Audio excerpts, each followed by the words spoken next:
شہباز شریف نے اپنے اور اپنے اتحادیوں کے اوپر ایک سیاسی خودکش حملہ کر لیا ہے تو یہ کہنا ہرگز بھی غلط نہیں ہوگا. اس کی وجہ کیا ہے؟ اس کی وجہ یہ ہے کہ مقصد اس اجلاس کا کیا تھا کہ اس کے اندر سے کچھ ایسی چیزیں نکالی جائیں یا ایک ایسی سٹیٹمنٹ ہو جس کی بنیاد کے اوپر عمران خان کو کمزور کیا جائے یا عمران خان کے بیانیے کو کمزور کیا جائے, اس کا توڑ نکالا جائے. لیکن آج کے اجلاس کا اعلامیہ عمران خان کی جیت بتاتا ہے اور عمران خان کے بیانیے کو مزید مضبوط اور اس کو تقویت کا باعث بنے گا. اسی لیے میں کہہ رہا ہوں کہ بنی گالا کے اندر جو مبارکبادوں کا سلسلہ ہے وہ شروع ہو گیا ہے. اب آپ کہیں گے کس طریقے سے؟ سب سے پہلی بات یہ ہے, پچھلا اجلاس 37واں نیشنل سیکیورٹی کمیٹی کا اجلاس تھا, آج 38واں اجلاس تھا. اس اجلاس کے اندر اور اس اجلاس کے اندر فرق کیا ہے؟ پہلی بات تو یہ ہے کہ اعلامیہ 37ویں اجلاس کا بھی تھا اور 38ویں اجلاس کا بھی تھا.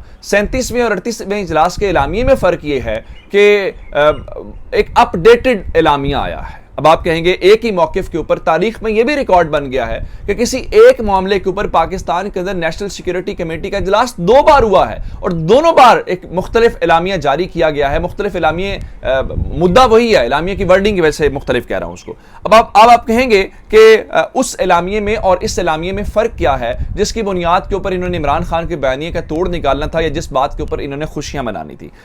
اس میں فرق یہ ہے اس اعلامیے اور اس اعلامیے میں کہ اس میں وزیر اعظم کا نام اور تھا اور اس میں وزیر اعظم کا نام اور ہے. وہاں پہ وزیر اعظم چیئر کرنے والا عمران خان تھا, یہاں پہ وزیر اعظم چیئر کرنے والا جو ہے وہ شہباز شریف ہیں. اور وہاں پہ اس اعلامیہ اور اس اعلامیے میں وزیر اعظم کے بعد جو ہے وہ وزیروں کے نام بھی تبدیل ہے, کیونکہ وہاں پہ پرویز خٹک تھے, یہاں پہ خواجہ آصف تھے, وہاں پہ شیخ رشید تھے اور یہاں پہ جو ہیں وہ رانا ثناء اللہ تھے, وہاں پہ فواد چوہدری تھے, یہاں پہ مریم اورنگزیب صاحبہ تھی, یہاں پہ شاہ محمود قریشی تھے, یہاں پہ ہنا ربانی کھر ہیں, یا پھر ملٹری لیڈرشپ تو وہی کی وہی ہے. یا پھر ایک اور تبدیلی بھی کی گئی, جو امریکہ میں پاکستان کے اس وقت سفیر تھے اسد مجید خان, آج ان کا بھی تذکرہ ہے, وہ بھی اس اجلاس کے اندر شریک تھے. لیکن چلیے اب اس ساری صورتحال کو آگے بڑھ کے اس اجلاس کے اندر بنیادی طور پہ باتیں ہوئی کیا ہیں اور عمران خان کے لیے آج کا دن کس طرح سے, یہ آج کا اجلاس عمران خان کو توڑ کے لیے نکالا گیا تھا, لیکن یقین مانے انہوں نے اس کو ایک اور موقع دے دیا, اس کو اور چانس دے دیا ہے, وہ اور کھل کے بات کرے گا. کس طریقے سے؟ ایک تو یہ بات تسلیم کر لی گئی اس اجلاس کے اندر, یہ بتایا گیا ہے کہ خط موجود ہے,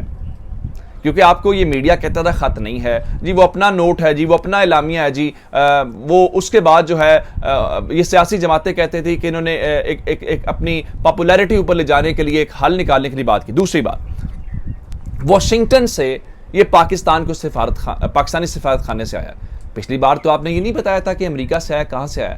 آج آپ نے نیشنل سیکیورٹی کمیٹی کے اجلاس کے اندر یہ مان لیا ہے کہ خط بھی موجود ہے اور خط امریکہ سے آیا ہے. اب مزید کلیئرٹی, یا آپ عمران خان کی مدد کر رہے ہیں یا اس کا توڑ نکال رہے ہیں. اس کے بعد یہ کہا گیا جی ایجنسیوں نے, جو پریمیئر ایجنسیاں ہیں, انہوں نے تحقیقات کی ہیں اور ان تحقیقات کے بعد نتیجہ یہ اخذ کیا گیا ہے کہ کوئی سازش نہیں ہوئی. اور اس کے بعد جو دلچسپ لائن ہے, جو میں پھر کہہ رہا ہوں کہ عمران خان کے لیے مدد والا ہے, کہ پچھلے نیشنل سیکیورٹی کمیٹی اجلاس کے تمام فیصلوں کی توثیق کی گئی ہے, ری افرم کیا گیا ہے.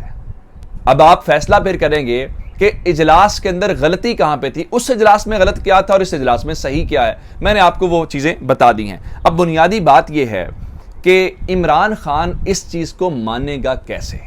اس کی طرف جانے سے پہلے میں آپ کو یہ بتاؤں, پچھلے اعلامیے کے اندر جو باتیں کی گئی تھی, آپ نے کہا تھا کہ غیر سفارتی زبان استعمال کی گئی ہے. آج آپ نے کہا ہے کہ اس تمام چیزوں کی آپ نے توثیق کی ہے. غیر سفارتی زبان استعمال کیوں کی گئی, کس کے بارے میں کی گئی, آج ہمیں اس اعلامیے کے اندر نہیں بتایا گیا. جی وہ جو بات ہوئی تھی وہ غلط تھی. پھر آپ نے امریکی ناظم الامور کو طلب کیا تھا اس اعلامیے کے نتیجے میں, کیا وہ غلط فیصلہ تھا, کیا نہیں طلب کیا جانا چاہیے تھا؟ آج آپ نے یہ نہیں بتایا. اس کا مطلب ہے کہ وہ بھی فیصلہ اپنی جگہ پہ سٹینڈ کرتا ہے. پھر آپ نے اس اجلاس کے اندر یہ کہا تھا کہ اندرونی معاملات کے اندر مداخلت کی گئی ہے. آج آپ کہہ رہے ہیں سازش نہیں ہوئی. کیا مداخلت کی گئی ہے ہمارے اندرونی معاملات کے اندر اور امریکہ نے کی ہے؟ آپ نے وہ بھی نہیں بتایا. اب اگلی بات کی طرف آتے ہیں کہ آخر اس اجلاس سے حاصل پھر کیا کیا گیا. حاصل کرنے کی کوشش یہ کی گئی کہ جناب عمران خان کو ہم قابو کر لیں گے, لیکن پھر سوال یہ پیدا ہوتا ہے کہ ان ساری باتوں کے دوران والی جو بات ہے کہ آخر عمران خان جو اس وقت پوری قوم کے سامنے, D G I S P R نے بھی تو یہی کہا تھا کہ سازش نہیں ہوئی, اور عمران خان نے کراچی جلسے کے اندر پہلا سوال یہ پوچھا قوم سے کہ سازش ہوئی کہ مداخلت ہوئی, ان کا جی سازش ہوئی. تو D G I S P R نے بھی جب کہہ دیا تو آج کے اجلاس میں آپ نے نیا کیا نکالا ہے؟ عمران خان کیسے مانے گا؟ عمران خان کہتا ہے کہ انہوں نے سازش کی، امریکہ کے ساتھ ملے اور اس کی بنیاد کے اوپر شہباز شریف وزیر اعظم بنے. آج وہی شخص اجلاس چیئر کر رہا تھا اور اسی شخص کے آفس نے یہ اعلامیہ جاری کیا، وہ کیسے مانے گا؟ آپ نے اس معاملے کو مزید کمپلیکیٹ کر دیا ہے. ایک press conference D G I S P R والی اور پھر اب نیشنل سیکورٹی کمیٹی کا اعلامیہ، یہ مدد نہیں کر رہے، یہ معاملے کو گمبھیر کر رہے ہیں جس سے معاملہ حل نہیں ہوگا. یہ عمران خان مزید اب آنے والے چند گھنٹوں چند دنوں کے اندر ذرا طریقے سے آپ کا رد عمل دیکھیے گا. چینل ضرور فالو کیجیے گا. آپ کی سماعتوں کا بہت شکریہ. خدا حافظ.